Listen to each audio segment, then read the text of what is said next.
এটা হচ্ছে আমাদের এলাকার গ্রামের ভাটার কাছের একটি দৃশ্য। ভাটা এলাকা যেটাকে বলা হয়। ভাটার চারপাশে এরকম নদী রয়েছে।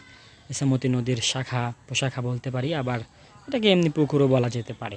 তো ভাটার এলাকাটা এরকম দেখা যায়, যেখানে ইট তৈরি হয়।